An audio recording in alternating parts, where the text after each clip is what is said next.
In this video, we are going to do the project Gas Sensor Alarm with our BNSS IoT Trainer Kit. For that, we need gas sensor, buzzer, jumper wires and Arduino Uno from our kit. To do the project, we need to create the circuit as per this schematic diagram.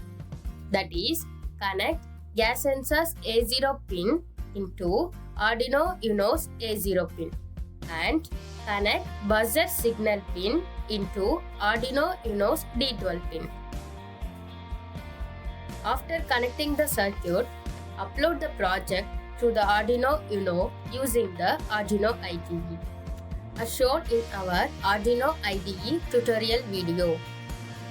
After completing the code uploading process, we just have to check the output of the project to see if the buzzer will alert when the gas sensor detects harmful gases like LPG, carbon monoxide and methane.